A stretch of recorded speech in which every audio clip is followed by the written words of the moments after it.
क्योंकि अगर इन दोनों में आपने अगर कोई भी गलत ऑप्शन चूज कर लिया तो यकीन मानिएगा दोस्तों आप गलत नौकरी में पहुंच जाएंगे। जय हिंद दोस्तों केंद्र सरकार की तरफ से 2023 की सबसे बहुत बड़ी वैकेंसी आ चुकी है। इस वीडियो में हम बात करने वाले हैं एसएससी एमटीएस 2023 की, क्योंकि एसएससी की तरफ से एमटीएस व हवलदार की बहुत बड़ी वैकेंसी आ चुकी है। दोस्तों इसमें सबसे ज्यादा जो स्टूडेंट्स का डाउट होता है वो होता है कि इसमें एमटीएस हमें प्रीफरेंस करना चाहिए या फिर हवलदार का। तो आज की इस वीडियो में हम यही डिस्कस करने वाले हैं और साथ ही साथ आपको बताएंगे कि इसमें योग्यता क्या है, क्या इसमें सिलेक्शन प्रोसेस रहेगा, क्या इसकी जो सिलेबस है, सारी जानकारी इस वीडियो में आपको मिलने वाली है। और अगर आप इस चैनल पर नए हैं, आप एक स्टूडेंट हैं, सरकारी नौकरी खोज रहे हैं, तो इस चैनल को अभी के अभी सब्सक्राइब कर लीजिएगा, क्योंकि इसी तरह की इंफॉर्मेटिव वीडियो आपको यहाँ पर मिलती रहेंगी। तो चलिए बात करते हैं इस पोस्ट का नाम क्या है। नाम है एमटीएस मल्टीटास्किंग स्टाफ और हवलदार, मतलब दो तरह की वैकेंसी यहाँ पर आई हुई है, जिसमें आपको टोटल पोस्ट 10 से 12 हजार देखने को मिलेंगी। तो यहाँ पर पोस्ट की तो कोई दिक्कत होने वाली बिल्कुल भी नहीं है। 10 से 12 हजार पोस्ट बहुत होती हैं। और इसमें सबसे अच्छी बात यह है कि इसमें आपको सिर्फ 10th ही योग्यता मांगी है। 10th का मतलब हाई स्कूल। हाई स्कूल के बाद आपने कुछ भी किया हो कोई फर्क नहीं पड़ता है। मिनिमम आपको यहाँ पर 10 में यानी हाई स्कूल ही जरूरत होगी, जिसमें आपको कोई भी यहाँ पर रिक्वायरमेंट नहीं दी है। आपके कितने भी नंबर हो कोई इशू नहीं, आप अप्लाई कर सकते हैं, जो कि 17 जनवरी से आपका स्टार्ट होने वाला है और 17 फरवरी तक इसका ऑनलाइन फॉर्म जो है भरे जाएंगे। तो 1 महीने का आपके पास यहाँ पर टाइम है। 1 महीने में यहाँ पर आप भर लीजिएगा। अगर आप 17 फरवरी के बाद यहाँ पर अप्लाई करने आते हैं तो आपका ये फॉर्म मिस हो चुका होगा। जल्दी अभी के अभी इसमें अप्लाई कर लीजिएगा। जैसे ही फॉर्म आते हैं अप्लाई कर लीजिएगा। मैं आपको ये भी बता दूंगा कहाँ पर अप्लाई करना है। अब बात करते हैं कि इसका एग्जाम कब होगा। तो अप्रैल में हो सकता है, अप्रैल में किसी भी तारीख कोई भी डेट ये लोग दे सकते हैं।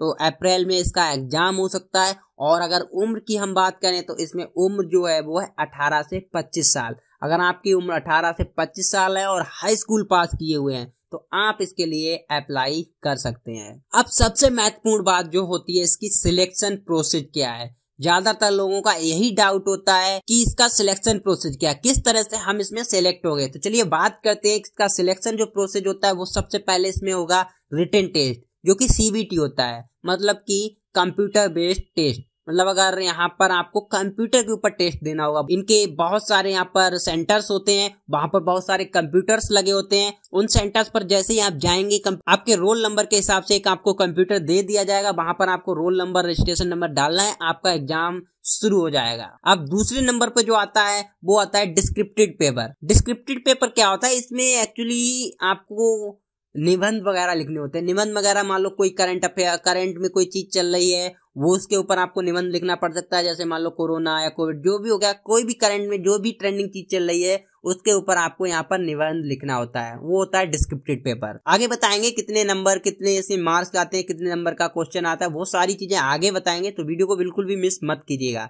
और बाद में आता है पीईटी या पीएसटी, ये होता है हवलदार के लिए। अगर आप हवलदार के लिए अप्लाई कर रहे हैं तो यहाँ पर आपको पीईटी पीएसटी भी देना होगा। इसके बाद आता है मेडिकल, फिर उसके बाद होता है ज्वाइनिंग। अब दोस्तों बात करते हैं रिटेन टेस्ट का जो सिलेबस होता है वो क्या होता है। तो सबसे पहले इसमें आपको 100 क्वेश्चन मिलेंगे जो कि 100 नंबर के होंगे। तो 100 क्वेश्चन आपको यहाँ पर हल करने हैं। एक क्वेश्चन 1 नंबर का होता है, यानी कि 100 क्वेश्चन 100 नंबर के हो गए, जिसमें आपको नेगेटिव मार्किंग भी मिलेगी। नेगेटिव मार्किंग जो होती है मतलब कि 4 क्वेश्चन अगर आप गलत करते हैं तो आपका 1 नंबर डिडक्ट कर लिया जाएगा। मतलब अगर 4 क्वेश्चन आपके गलत हैं तो आपका 1 नंबर काट दिया जाएगा। मतलब इसीलिए आपको बहुत सोच समझ के आपको क्वेश्चन गलत करने हैं, तुक्केबाजी बिल्कुल नहीं करना है। अगर आपको आता है तभी वहां पर मार्क कीजिएगा, अदरवाइज मत कीजिएगा, नहीं तो आपके 4 क्वेश्चन जो सही किए होंगे उनका भी नंबर काट लिया जाएगा। इसके बाद आता है जीके करंट अफेयर, जो कि 25 क्वेश्चन होते हैं 25 नंबर के। मैथ आता है 25 क्वेश्चन 25 नंबर के। रीजनिंग आता है 25 क्वेश्चन 25 नंबर के। और इंग्लिश आता है 25 क्वेश्चन 25 नंबर के। टोटल मिला के हो गए 100 क्वेश्चन 100 नंबर के। इसके बाद दोस्तों जो डिस्क्रिप्टिव पेपर होता है वो होता है 50 क्वेश्चन 30 मिनट में आपको यहाँ पर करने होते हैं, जिसमें आपको मैंने बता ही दिया। शॉर्ट ऐसे आते हैं जो भी कोई ट्रेंडिंग चीजें चल रही हैं, हो सकता है कुछ भी ट्रेंडिंग हो सकता है, उसके ऊपर आपको यहाँ पर निबंध लिखना पड़ेगा। अब बात कर लेते हैं फिजिकल, जो कि सिर्फ हवलदार के लिए होता है। अगर आप हवलदार के लिए अप्लाई कर रहे हैं तो आपको यहाँ पर फिजिकल देना भी इम्पोर्टेंट होता है, जिसमें आप अगर मेल हैं तो आपको 1600 मीटर पैदल चलना होगा 15 मिनट में। फीमेल हैं तो फीमेल के लिए 1 किलोमीटर 20 मिनट में पैदल चलना होगा। इसके बाद मेल के लिए साइकिलिंग भी जरूरी है, मतलब 8 किलोमीटर आपको साइकिल चलानी है 30 मिनट में। और अगर आप फीमेल हैं तो फीमेल के लिए 3 किलोमीटर 25 मिनट में साइकिल चलाना है।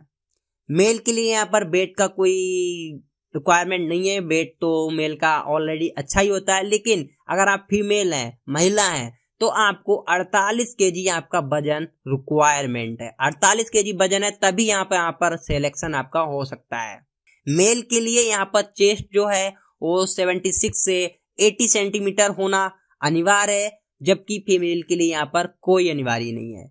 हाइट की अगर हम बात करें तो मेल के लिए 157.5 सेंटीमीटर जरूरत होगी, जबकि फीमेल के लिए यहाँ पर 152 सेंटीमीटर की ही जरूरत होगी। तो ये है, अगर आप हवलदार के लिए अप्लाई कर रहे हैं तो एक कुछ फिजिकल यहाँ पर टेस्ट होंगे, वो यहाँ पर आपको निकालने होंगे। इनमें अगर आप पास हो जाते हैं तभी आपका सिलेक्शन होगा।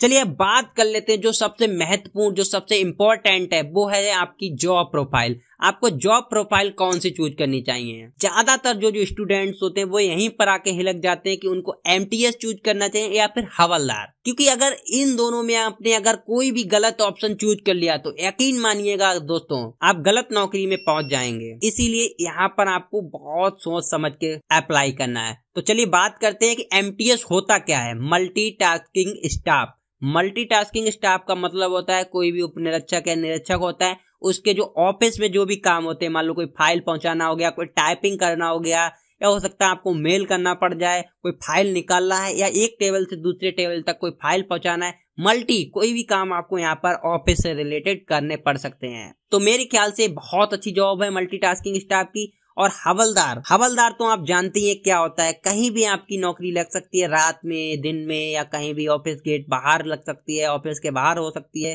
कहीं भी आपकी हवलदार की नौकरी लग सकती है।